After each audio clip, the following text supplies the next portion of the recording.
ศรัทธาที่อยู่ตั้งบ้านเด้อติดตามเฟซบุ๊กก็เตรียมพร้อมนะมันจะได้เริ่มสวดมนต์วันนี้ทางผู้ใหญ่ได้จุดเตรียมเป็นทางกดข่าววันเก่า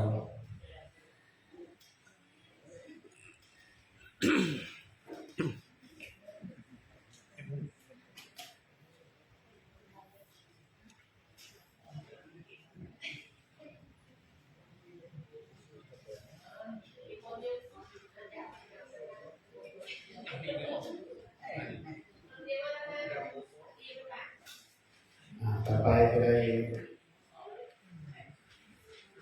สวดขึ้นขันห้าโกธาเด้อกระดาษอีกกระดาษเอกสารแผ่นเดียวเนาะแผ่นเดียวเลย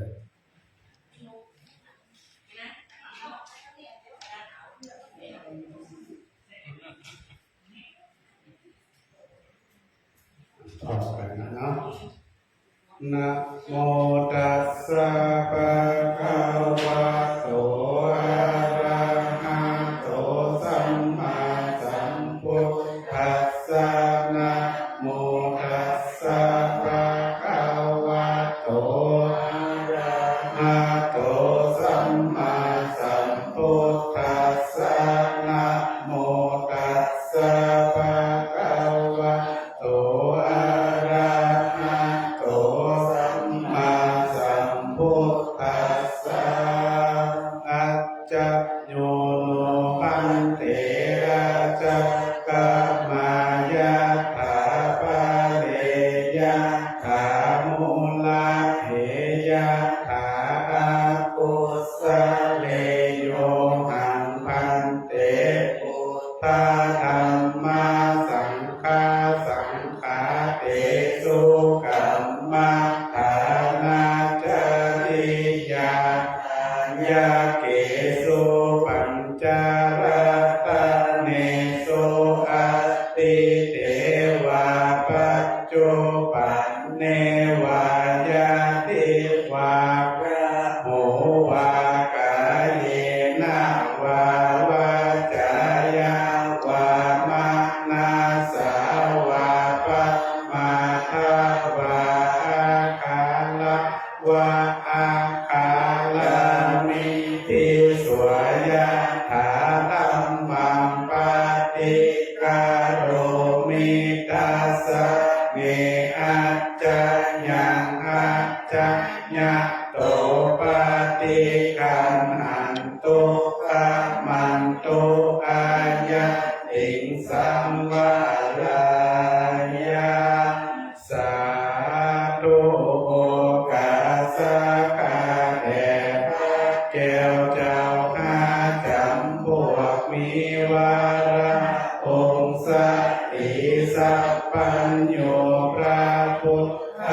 เจ้าเป็นเก้าเป็นประธานตนทาลงอานันตาติคุณคานานาติคุณจุพระองค์ขอจุงจักมาเป็นติจังติเพิ่งแก่ผู้อาอันปาเส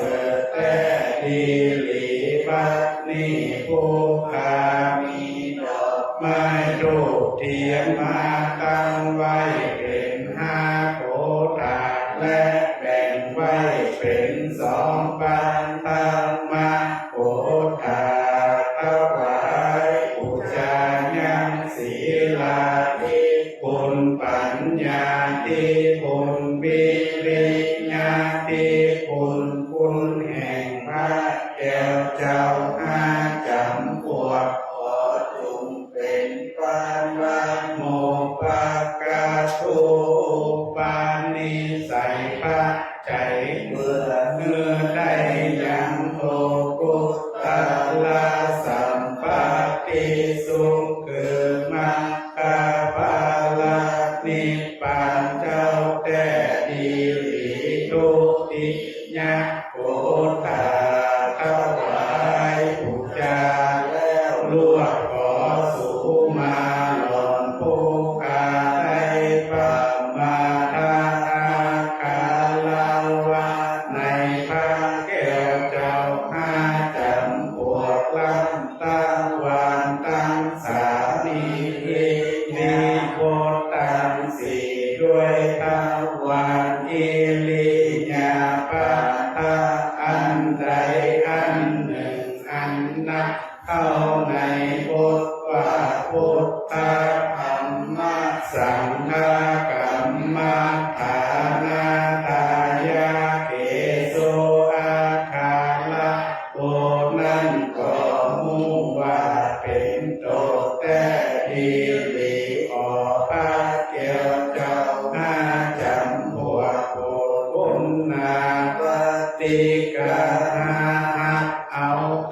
ปุจจาอันวิเศษอันนี้แล้วจุงคะมาปานากรรมกะตำโตแห่งผู้การังงับกับหายามีนิวารณธรรมกรรมอันแก่กาอันจักอันเสียยังสักกะโมกขะหุนตาเมื่อเมืองฟ้าและนิพพานแต่ดีหลีปุญญาวายสีอันนี้จะปุติสัตแก่สัพพสัตตโลกทั้งมวลมีบุพการีตากาลีเป็นต้นตั้งแต่ทักกุลอันนี้คือเมื่อหลังมีพ่อและแม่เป็นต้นจากปุติสัตแก่เทวตานาเจ้าทั้งหลายมีเทวดาอันหักษายังตนตัวเจ้าเป็นปัญหาและไม่สิกาเจ้าทั้งมวลจุงประกอบไปด้วยธรรมะบุติด้วยทิพสัมปติสุขแห่งตนแต่ดีหลีแลกราบกราบกราบจะได้รับกันเลยหน้าแรกเนาะเอาทองแปะนี้นะตัวหน้าหนึ่งสีเหลืองสีน้ำเงินหน้าหนึ่งเขาจะว่าเฉพาะภาษาวันนี้เนี่ย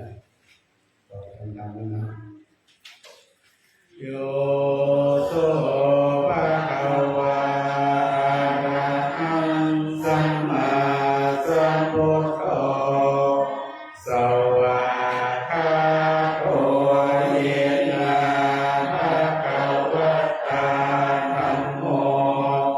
สุปฏิปันโนยัสสะ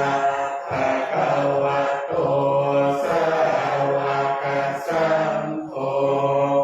ธัมมายังภะคะวันตังสัทธัมมังสัสสังฆังอิเมหิสัทธาเรหิยะถาระหังอาโรปิเตหิอภิปุชยามะสาธุโนพันเตภะคะวะสุจิราปรินิพพุตโตภิปัจฉิมาชนะตานุกัมปะมาสาอิเมสกาเลตุกตปันนาคาลโพเตปฏิคันหาตุอัมมากัมปิขวตังมิตายาสุขายาอะระหังสัมมาสัมพุทโธภะคะวะพุทธังภะคะวันตังอภิวาเทมิกราบสวากขาโตภะคะวะตาธัมโมธัมมังนัมมัสสามิกราบสุปฏิปันโนภะคะวะโตสาวกสังโฆสังฆังนะมามิกราบวันนี้เป็นสวดวันนี้เนี่ยคน31จะต่อเวลานี้ต่อเป็นสวดนักเกี่ยวเนาะเกี่ยวกับภาคต่อไปของเราไปตามเวลาที่มีอยู่นะโมตั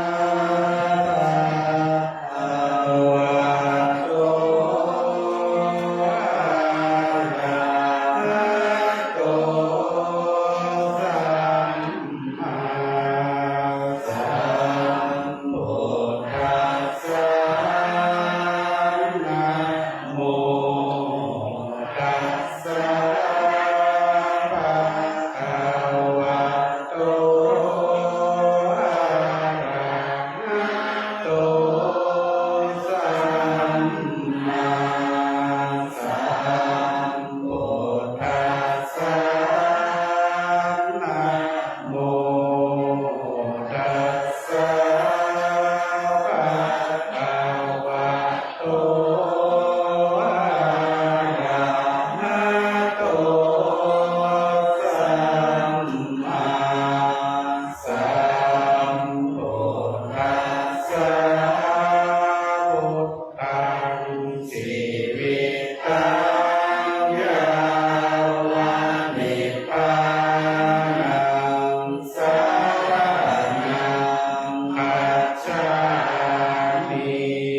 ธัมมังชีวิตังยาวานิพพานังสรณังคัจฉามิสังฆังชีวิตังยาวานิพพานังสรณังคัจฉามิทุติยมปิพุทธังชีวิตังยาวานิพพานังสรณังคัจฉามิทุติยมปิธัมมังชีวิตังยาวานิพพานังสรณังคัจฉามิทุติยมปิสังฆังชีวิตังยาวานิพพานังสรณังคัจฉามิตติยมปิพุทธังชีวิตังยาวานิพพานังสรณังคัจฉามิตติยมปิธัมมังชีวิตังยาวานิพพานังสรณังคัจ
ปั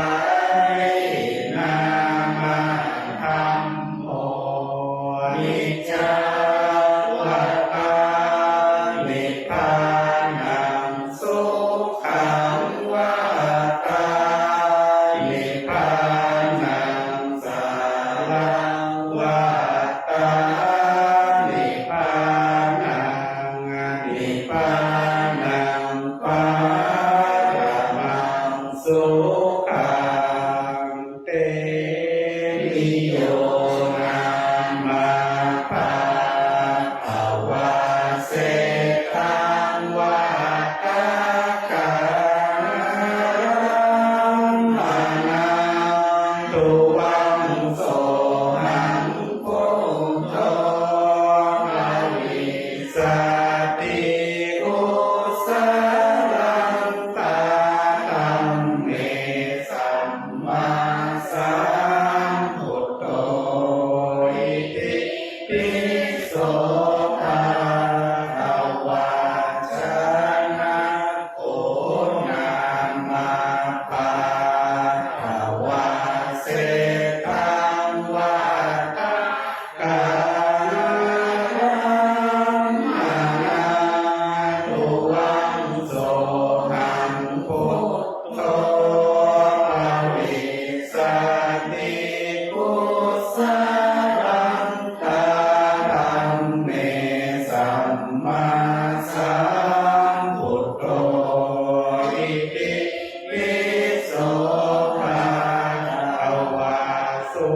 วรรณสัจยาโมนามาภาภาวะเสตังวัฏฏะกังมานาตุวังโสหังพุทโธภวิสัตติอุสรังตาธัมเมสัมมาสัมพุทโธอิติปิโสภะคะวะเนมิราชนามาภาภาวะเสตังวัฏฏะกังมานาตุวังโสหังพุทโธภวิสัตติอุสรังตาธัมเมสัมมาสัมพุทโธอิติปิโสภะคะวะมะโหสะโตนามาภาภาวะเสตังวัฏฏะกังมานาตุวังโสหังพุทโธภวิสัตติอุสรังตาธัมเมสัมมาสัมพุทโธอิติปิโสภะคะวะปุริทัสโตนามาภาภาวะเสตังวัฏฏะกังมานาตุวังโสหังพุทโธภวิสัตติอุสรังตาธัมเมสัมมาสัมพุทโธอิติปิโสภะคะวะจันทะกุมาโรนามาภาภาวะเสตังวัฏฏะกังมานาตุวังโสหังพุทโธภวิสัตติอุสรัง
ทังวั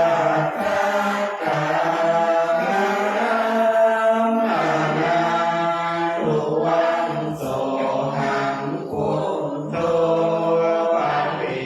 สัทติพุสรันตาธัมเมสัมมาสัมพุทโธอิติปิโสภะคะวะสิทธาโตนานาภะคะวะเสทังวัฏกานามานาทุวังโสหังพุทโธภริสัทติพุสรันตาธัมเมสัมมาสัมพุทโธอิติปิโสภะคะวะทานาปารมิสัมปันโนกานาอุปปารมิสัมปันโนกานาปารามัตถปารมิสัมปันโนอิติปิโสภะคะวะสีลาปารมิสัมปันโนสีลาอุปปารมิสัมปันโนสีลาปารามัตถปารมิสัมปันโนอิติปิโสภะคะวะเนกขัมมะปารมิสัมปันโนเนกขัมมะอุปปารมิสัมปันโนเนกขัมมะปารมัตถปารมิสัมปันโนอิติปิโสภะคะวะปัญญาปารมิสัมปันโนปัญญาอุปปารมิสัมปันโนปัญญาปารมัตถปารมิสัมปันโนอิติปิโสภะคะวะวิริยะปารมิสัมปันโนวิริยะอุปปารมิสัมปันโนวิริยะปารมัตถปารมิสัมปันโนอิติปิโสภะคะวะขันติปารมิสัมปันโนขันติอุปปารมิสัมปันโนขันติปารามัตถปารมิสัมปันโนอิติปิโสภะคะวะสัจจะปารมิสัมปันโนสัจจะอุปปารมิสัมปันโนสัจจะปารามัตถปารมิสัมปันโนอิติปิโสภะคะวะอธิฐานะปารมิสัมปันโนอธิฐานะอุปปารมิสัมปันโนอธิฐา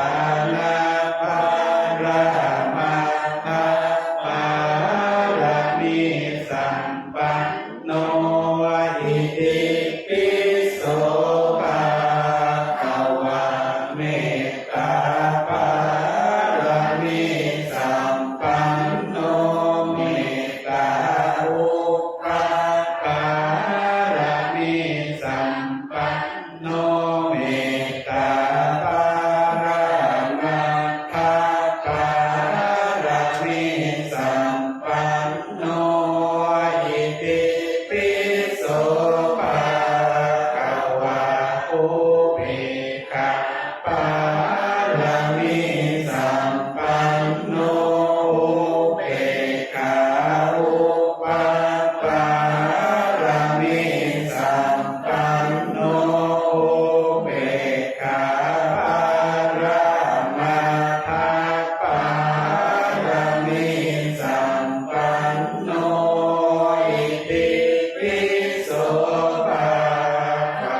บุรพา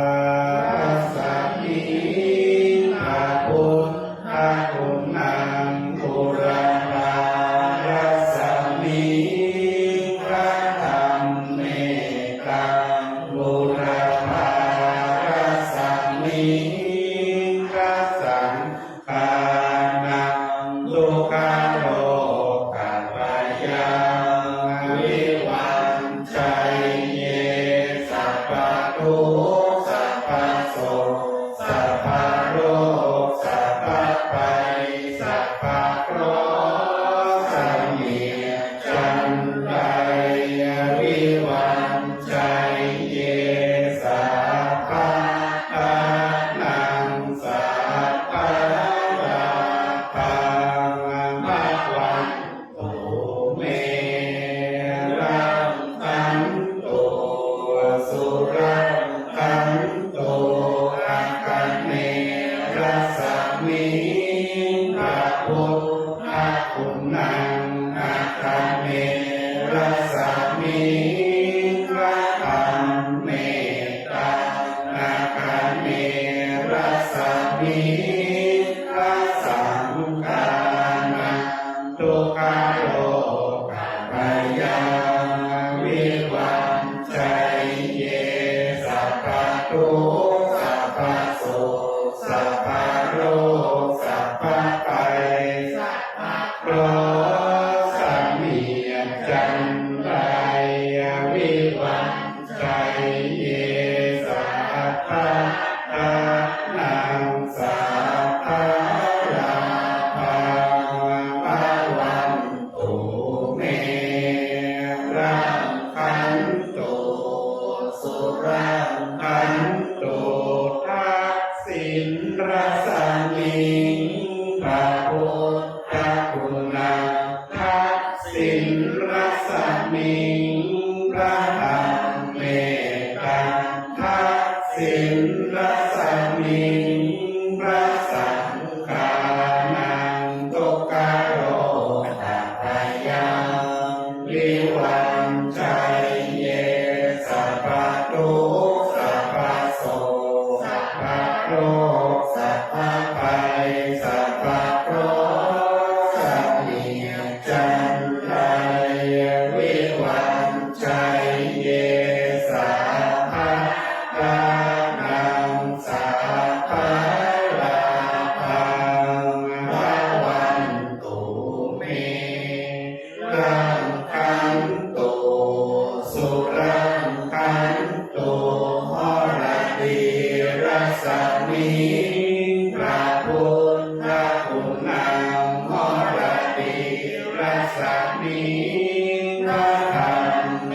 ตตังหรติรสมิพระสังฆานังทุกขโลกัปปยังวิวัชชัยเยสัพพทุกข์สัพพโสสัพพโรคสัพพภัยสัพพเคราะห์สัมมิจันไดวิวัชชัยเยสัพพทานังสัพพราภังภวันตุเมรังคันตุสุรังคันตุปัจฉิมรสมิพระพุทธคุณนังปัจฉิมรสมิพระธรรมเมตตังปัจฉิมรสมิพระสังฆานังทุกขโลกัปปยังวิวัชชัยเยสัพพทุกข์สัพพโสสัพพโรคสัพพภัยสัพพเคราะห์สัมมิจันไดวิวัชชัยเยสัพพทานังสัพพราภังภวันตุเมรังคันตุสุรังคันตุภายรัสมิพระพุทธคุณ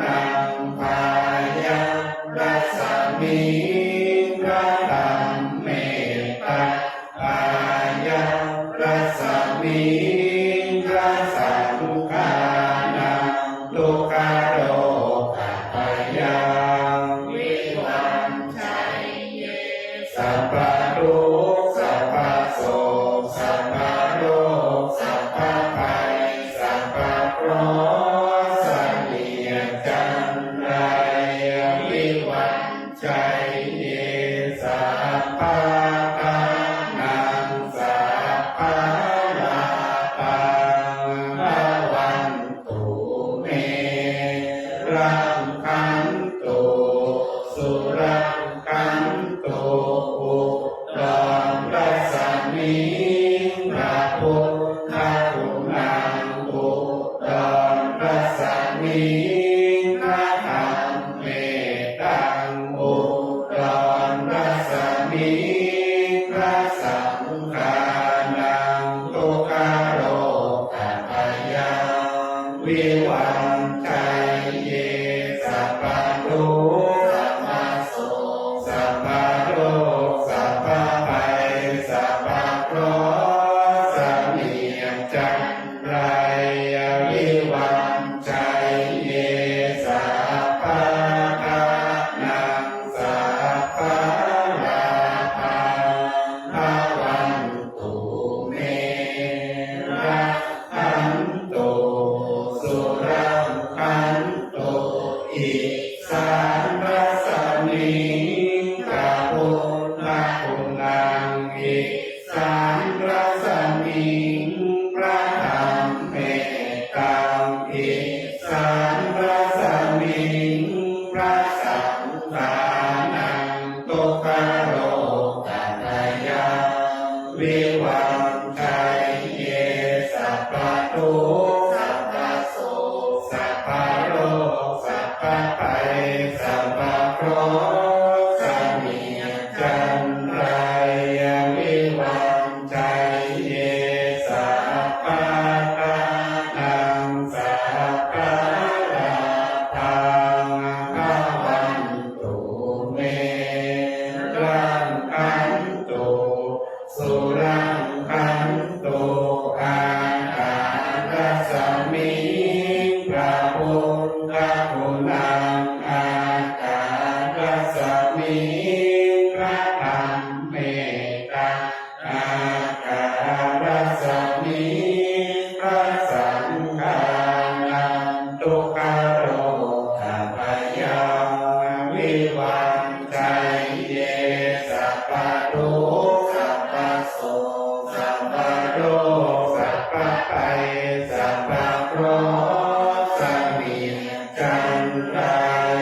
วิวันชัยเยสัพพะทานังสัพพะลาภังภวันตุเมรังคันตุสุรังคันตุปัทถวีรัสมิงพระพุทธคุณังปัทถวีรัสมิงพระธรรมเมตังปัทถวีรัสมิงพระสังฆานังตุกโร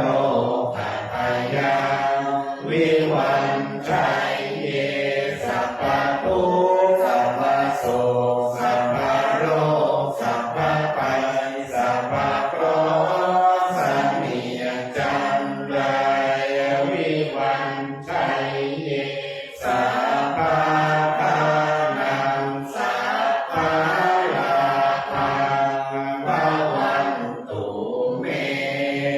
รักขันตุสุรังคันตุอิมัสสมิงมงคลจักรวาลทั้งแปดทิศประสิทธิจงมาเป็นกำแพงแก้วทั้งเจ็ดชั้นมาป้องกันห้อมล้อมรอบขอบตัวราชเสนา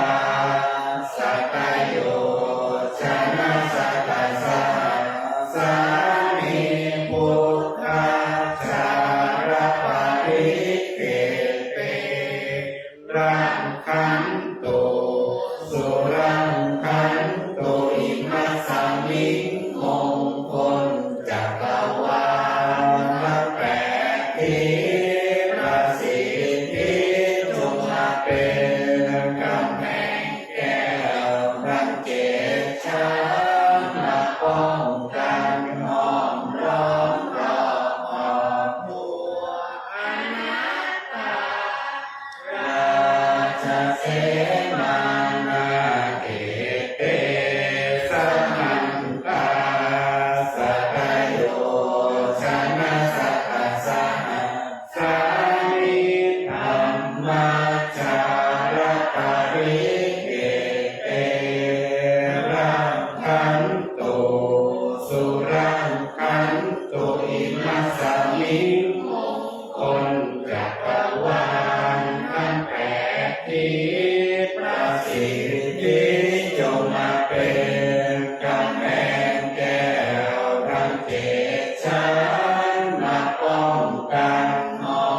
มานาเอเตสมันตาสัพพโยชนะสัตตสาสานิสัมภาจารปริเอเตรังคันตุสุรังคันตุการสวดมนต์สวดบารมีอะไรอีกก่อนเนาะจากเวลา2 ทุ่มเกินต่างๆจะได้เรียนงาน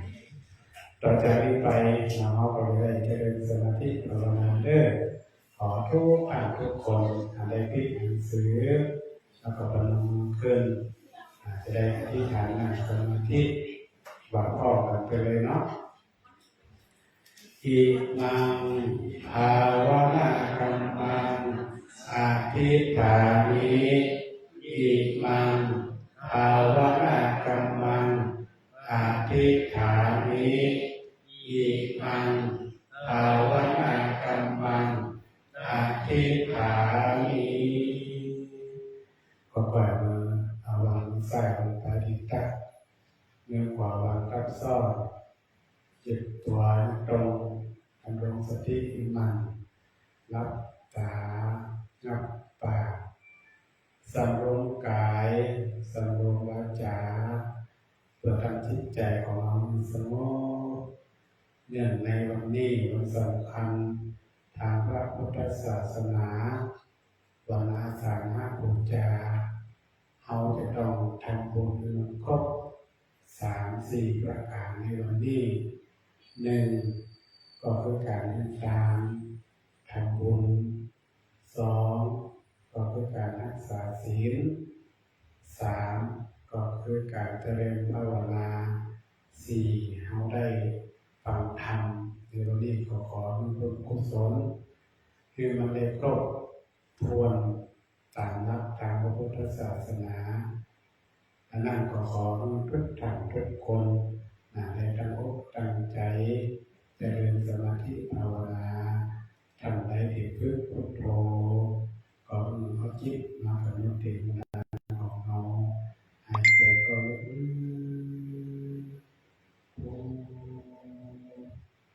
หายใจออกเนี้ย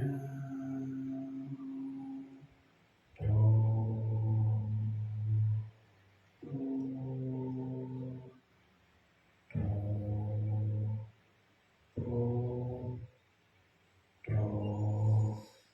ถ้าทำได้ฝึกแบบความรูปมาความกำหนดที่หน้าเต้าในสะดือเอาหายใจก็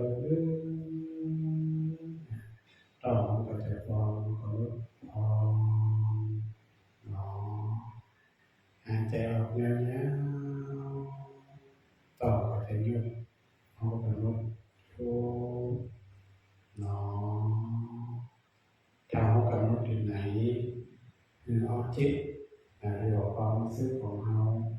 ไปกำหนดที่หั่นเปิดการจิตของเราได้พักคือได้นิ่งหลังจากที่เราได้ทำการทำงานไปนั่นไปนี่มาทั้งวันนี้เราจะได้ทำจิตใจของเราให้บริสุทธิ์ขอทุกท่านได้ปฏิบัติณ บัดนี้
ขณะนี้